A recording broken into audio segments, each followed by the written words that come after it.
अस्सलाम वालेकुम। जैसे कि बच्चे हम लोग पढ़ रहे हैं चैप्टर नंबर 1 होमियोस्टेसिस। तो होमियोस्टेसिस में हम एक्सक्रीशन वाला टॉपिक डिस्कस कर रहे थे।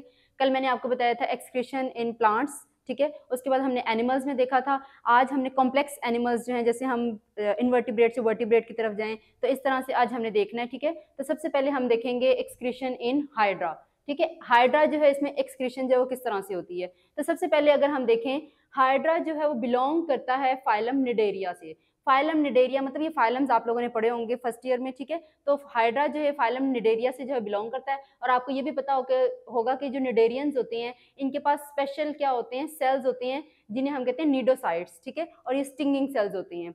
इसके अलावा बच्चे हाइड्रा जो है ये डिप्लोब्लास्टिक होता है। ये मैं कुछ जनरल कैरेक्टर आपसे डिस्कस कर रही हूँ, ठीक है। ये डिप्लोब्लास्टिक होते हैं। डिप्लोब्लास्टिक का मतलब होता है इनके पास 2 लेयर्स होती हैं। एक इनके पास एक्टोडर्म होता है और एक इनके पास जो है वो एंडोडर्म होती है, ठीक है। इसके अलावा बच्चे इनके पास कोई स्पेशलाइज्ड एक्सक्रीटरी ऑर्गन नहीं होता। मतलब ये हम पढ़ रहे हैं एक्सक्रीशन इन हाइड्रा, तो एक्सक्रीटरी ऑर्गन इनके पास कोई स्पेशल किस्म का एक्सक्रीटरी ऑर्गन नहीं होता।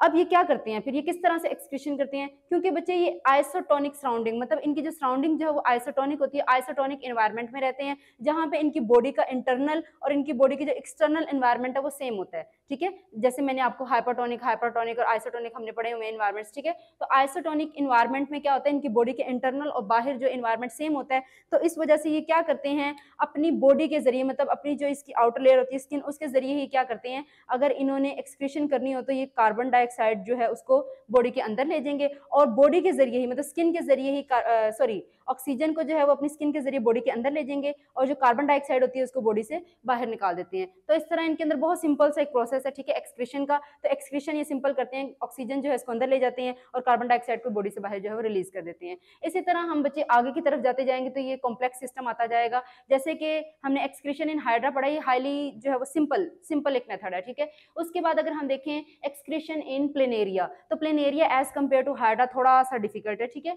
अब ये जो प्लेनेरिया होते हैं बच्चे, ये बिलोंग्स करती हैं फाइलम प्लेटीहेल्मिन्थीज, ठीक है। ये जो प्लेनेरिया प्लेटीहेल्मिन्थीज से बिलोंग करते हैं। इसके अलावा ये ट्रिप्लोब्लास्टिक होते हैं। जैसे कि हमने देखा था हाइड्रा है वो डिप्लोब्लास्टिक होते हैं, मतलब उनमें 2 लेयर्स होती हैं। तो ये ट्रिप्लोब्लास्टिक होते हैं, इनमें 3 लेयर्स होती हैं, एक्टोडर्म, मेसोडर्म और एंडोडर्म। ये टर्म्स आप लोगों ने पहले पढ़ी हुई हैं, ठीक है। इसके अलावा बच्चे ये जो प्लेनेरिया होते हैं ग्रुप फ्लैट वॉर्म से जो है ये बिलोंग करते हैं, ठीक है। और इनके अंदर सिंपल ट्यूब्यूलर एक्सक्रीटरी सिस्टम होता है और फर्स्ट टाइम जो एक्सक्रीटरी ऑर्गन जो है वो इनके अंदर ही देखा गया था, ठीक है। तो इनके अंदर सिंपल ट्यूब्यूलर एक्सक्रीटरी सिस्टम होता है और ये फर्स्ट एक्सक्रीटरी ऑर्गन है जिसको हम कहते हैं, ये क्या होता है इसके अंदर, प्रोटोनेफ्रीडिया। और ये आपसे शॉर्ट क्वेश्चन भी पूछा जाता है, व्हाट इज प्रोटोनेफ्रीडियम, ठीक है। तो ये प्रोटोनेफ्रीडियम होता क्या, दरअसल network of close tubules without internal opening. मतलब ये इस तरह का एक्सक्रीटरी ऑर्गन है जिसमें इंटरनल ओपनिंग नहीं होती बल्कि एक ही ओपनिंग होती है जो बाहर की तरफ ओपन होती है, जिसे हम कहते हैं नेफ्रीडियोपोर, ठीक है। तो अगर आपसे कोई पूछे शॉर्ट क्वेश्चन में व्हाट इज प्रोटोनेफ्रीडियम, तो आपने बताना network of close tubules without internal opening.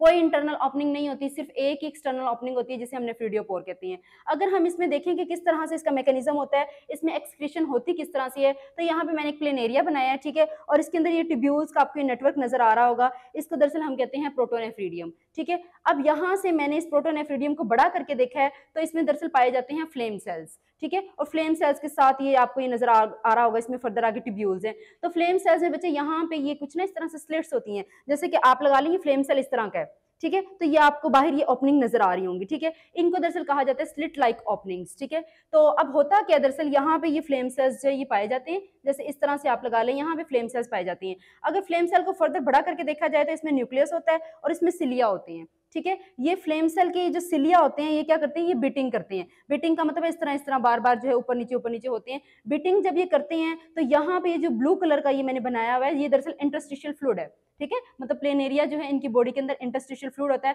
यहाँ पे इनके नाइट्रोजनस वेस्ट वगैरह सारे पाए जाते हैं। तो ये जब इनका ये सिलिया जो है ये मूव करता है, ये बीटिंग करता है, तो इससे क्या होता है, इंटरस्टिशियल फ्लूइड में जितने भी नाइट्रोजनस वेस्ट वगैरह होते हैं वो इस फ्लेम सेल के अंदर एंटर हो जाते हैं, जैसे कि मैंने यहाँ पे दिखाया भी हुआ है कि जब सिलिया जो है वो बिटिंग करेंगे तो मूवमेंट ऑफ इंटरस्टिशियल फ्लूइड, जो इंटरस्टिशियल फ्लूइड है वो इन फ्लेम सेल्स के अंदर जो है वो एंटर हो जाएगा, ठीक है। यहाँ पे आने के बाद ये जो ट्यूब्यूल है, इस ट्यूब्यूल में क्या होगी, रीएब्जॉर्प्शन होगी, क्योंकि जब interstitial fluid in flame cells के अंदर एंटर होता है उस टाइम भी उसके पास बहुत इंपॉर्टेंट जो है वो कुछ कंपाउंड्स वगैरह, कुछ मॉलिक्यूल्स वगैरह होते हैं, ठीक है, और उनको रीएब्जॉर्ब करवाना बहुत ज्यादा जरूरी होता है, ठीक है। तो यहाँ पे रीएब्जॉर्प्शन होती है और बाकी का जो वेस्ट मटेरियल होता है उसको इस नेफ्रिडियोपोर के जरिए, जो ओपनिंग, एक ही ओपनिंग मैंने आपको बताया था, इसमें सिर्फ एक ओपनिंग होती है जिसे नेफ्रिडियोपोर कहते हैं, इस ओपनिंग के जरिए वो इनकी बॉडी से बाहर जो है नाइट्रोजन स्पेस जो चले जाती है, ठीक है। अगर हम इनको देखें, देखिए इनको यहाँ पे मैंने एक्सप्लेन किया हुआ है कि इनके अंदर ट्यूब्यूलर सिस्टम होता है, ठीक है, जो स्प्रेड हुआ होता है थ्रू आउट द बॉडी, इनकी पूरी बॉडी में ये ट्यूब्यूलर सिस्टम जो है स्प्रेड हुआ होता है, और branches are capped by flame cells, जैसे कि मैंने यहाँ पे भी बताया था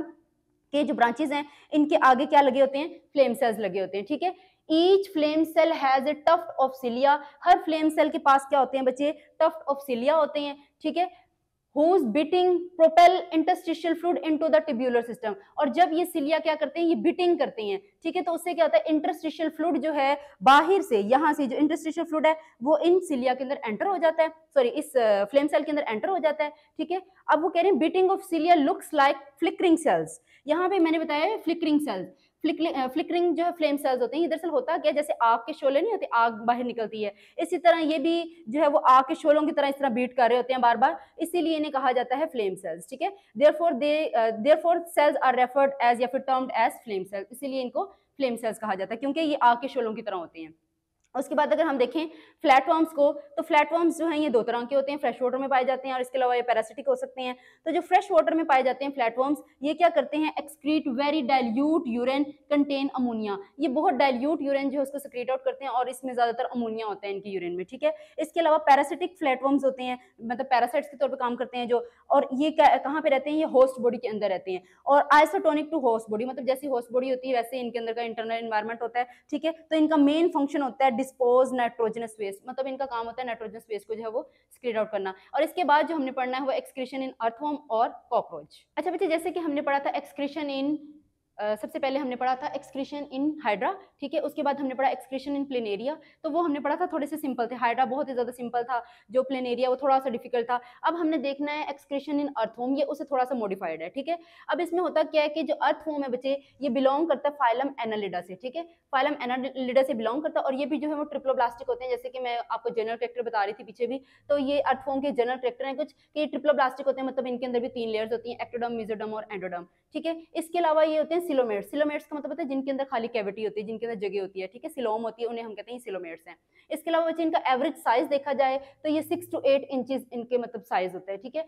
अगर हम देखें तो ये मेटामेरिकली सेगमेंटेड होती हैं, सेगमेंटेड का मतलब जैसे आपने अर्थवर्म देखी होगी, इसमें सेगमेंट्स होते हैं, मतलब इस तरह से ना इनकी बॉडी जो है सेगमेंटेड होती है, इस तरह से इनकी बॉडी होती है, ठीक है। तो और इसमें हर सेगमेंट के अंदर अलग से जो है वो एक्सक्रीटरी जो है सिस्टम पाया जाता है, जैसे कि इनके अंदर जो एक्सक्रीटरी सिस्टम होता है उसका नाम है मेटानेफ्रीडियम, ठीक है। ये जो मेटानेफ्रीडियम होता है ये एज कम्पेयर टू प्रोटोनेफ्रीडियम जो थोड़ा सा एडवांस होता है, ठीक है। ये मेटानेफ्रीडियम जो है वर्क करता है एज एक्सक्रीटरी ऑर्गन और साथ साथ ऑस्मो रेगुलेटरी ऑर्गन, मतलब ये एक्सक्रीशन भी करवा रहा होता है और साथ साथ ये ऑस्मो रेगुलेशन भी करवाता है, मतलब सॉल्ट्स और वाटर को भी बैलेंस कर रहा होता है, ठीक है, किनके अंदर, अर्थवर्म के अंदर। अब बच्चे इनके अंदर देखा जाए तो इनके अंदर ट्यूब्यूलर एक्सक्रीटरी सिस्टम होता है। ट्यूब्यूलर एक्सक्रीटरी सिस्टम का मतलब क्या है कि इनके अंदर 2 ओपनिंग्स होंगी, मतलब जो ट्यूब्यूल होती है, जैसे इस तरह से देखें ये ट्यूब्यूल है तो इसमें इस साइड पे भी ओपनिंग है और इस साइड पे भी ओपनिंग है, ठीक है। और इसका हर सेगमेंट, मैंने आपको पहले बताया इनकी बॉडी जो है सेगमेंटेड होती है, हर सेगमेंट के अंदर जो है वो अलग से मेटानेफ्रीडिया जो है वो पाया जाएगा, ठीक है।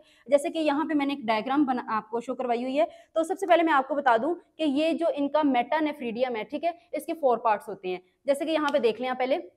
सबसे पहले इसमें होता है नेफ्रोस्टोम, ठीक है, उसके बाद आती है इसमें कलेक्टिंग ट्यूब, तीसरा इसमें आता है ब्लडर और चौथा इसमें आता है नेफ्रिडियोपोर, ठीक है। ये 4 पार्ट्स हैं, जैसे कि यहाँ पे डायग्राम में भी आपको नजर आ रहा होगा। ये जो फर्स्ट वाला पार्ट है इसको मैंने यहाँ पे हाईलाइट किया हुआ है, ये देखें ये है नेफ्रोस्टोम, ठीक है। उसके बाद ये आगे ट्यूब जा रही है, ये देखें आपको नजर आ रही होगी, ठीक है, ये ट्यूब आगे जा रही है, इसको हम कहते हैं कलेक्टिंग ट्यूब्स, ठीक है। उसके बाद यहाँ पे ऊपर ट्यूब यहाँ पे आ रही है, तो यहाँ पे आपको ये हिस्सा नजर आ रहा होगा, इसे हम कहते हैं ब्लडर, और इसके बाद ये नीचे जा रही है ट्यूब, यहाँ पे इसका लास्ट वाला पार्ट है उसे हम कहते हैं नेफ्रिडियोपोर। तो ये 4 मेन इसके पार्ट्स हैं। अब हमने देखना दरअसल इसमें एक्सक्रीशन किस तरह से होती है।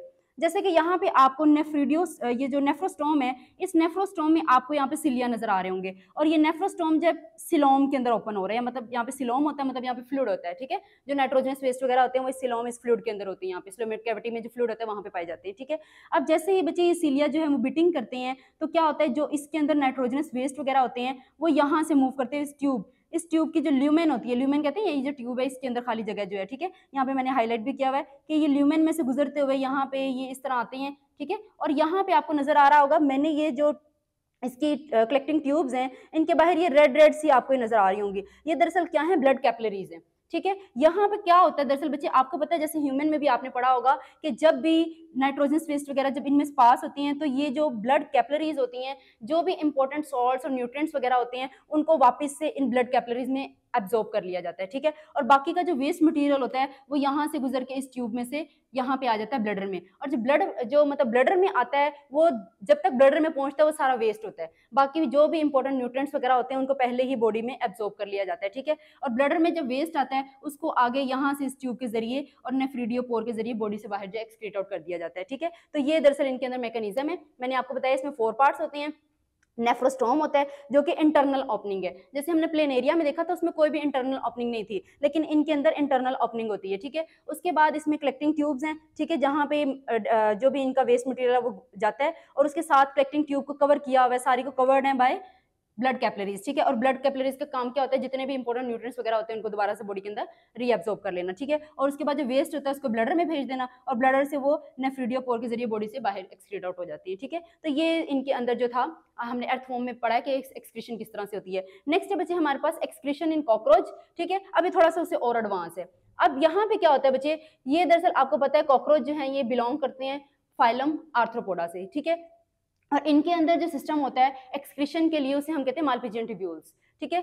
और इनके अंदर जो मालपिजियन ट्यूब्यूल्स हैं, इनका जो प्रॉक्सिमल एंड होता है वो ओपन होता है, और जो इनका डिस्टल एंड होता है वो ब्लाइंड होता है। अब ये क्या होता है वो मैं आपको बताऊंगी, ठीक है। आगे जैसे हम जाएंगे तो मैं आपको बताती हूँ ये होता क्या है। दरअसल मालपिजियन ट्यूब्यूल्स जो है इनका प्रॉक्सिमल एंड जो है वो ओपन है, और जो डिस्टल एंड होता है वो ब्लाइंड होता है। ये क्या करते हैं, collect excretory product from haemolymph of sinuses, ठीक है, और उसको फिर हाइंड गट के जरिए, रेक्टम के जरिए बॉडी से बाहर उसको एक्सक्रीट आउट कर दिया जाता है। अब ये किस तरह से होता है देखें, यहाँ पे आपको पता है ये मैंने एक इंसेक्ट बनाया आर्थ्रोपोड, आपको पता है इसमें इंसेक्ट्स भी आते हैं।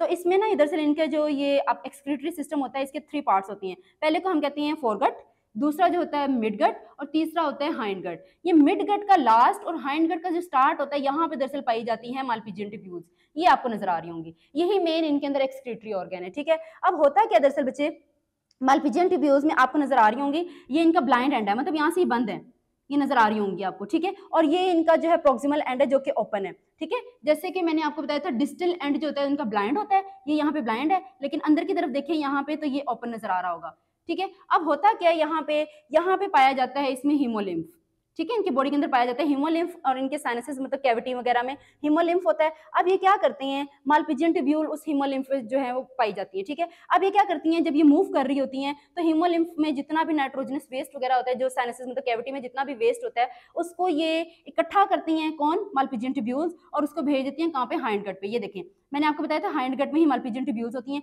तो ये बाहर से क्या करती है, नाइट्रोजनस वेस्ट को एब्जॉर्ब करके उसको यहाँ पे हाइंड गट में ले आती हैं, और हाइंड गट से आगे वो जाता है किसके पास, रेक्टम के पास। यहाँ आपको रेक्टम नजर आ रहा होगा, ठीक है। तो रेक्टम बच्चे ऐसा पार्ट है जहाँ पे क्या होता है, रीएब्जॉर्प्शन होती है। किस चीज की रीएब्जॉर्प्शन होती है, सॉल्ट्स की और वाटर की। मतलब रेक्टम में जब नाइट्रोजनस वेस्ट आता है तो उसके अंदर जितने भी इंपॉर्टेंट सॉल्ट्स होते हैं और जो वाटर वगैरह होता है उसको दोबारा से रीएब्जॉर्ब कर लिया जाता है, और बाकी का जो एक्सक्रीटरी मटेरियल बचता है वो बहुत ज्यादा सॉलिड होता है, और वो यूरिक एसिड की फॉर्म में उस नाइट्रोजनस वेस्ट को बॉडी से बाहर निकाल दिया जाता है। तो आज बच्चे हमने पढ़ा है हाइड्रा, ठीक है, दूसरे नंबर पे हमने पढ़ा है प्लेनेरिया, तीसरा हमने पढ़ा है एक्सक्रीशन इन अर्थवॉर्म, और चौथा हमने पढ़ा है एक्सक्रीशन इन कॉकरोच। तो ये 4 टॉपिक्स हैं। इसमें से मोस्ट इंपॉर्टेंट अगर मैं बात करूं तो ये अक्सर आपसे पूछा जाता है एक्सक्रीशन इन कॉकरोच, ठीक है। और इसके अलावा अर्थवॉर्म में आपसे इसमें पूछा जा सकता है मेटानेफ्रीडिया, और जो मैंने प्लेनेरिया का बताया था उसमें प्रोटोनेफ्रीडिया, ठीक है। और इसके अलावा आपसे नेफ्रोस्टोम क्या होता है, नेफ्रीडियोपोर क्या होता है, ठीक है, ये क्वेश्चन पूछे जा सकते हैं, और ये शॉर्ट क्वेश्चन में आपको आ सकते हैं, ठीक है। तो ये आपका टॉपिक है आज का। नेक्स्ट हम देखेंगे कल। Thank you very much.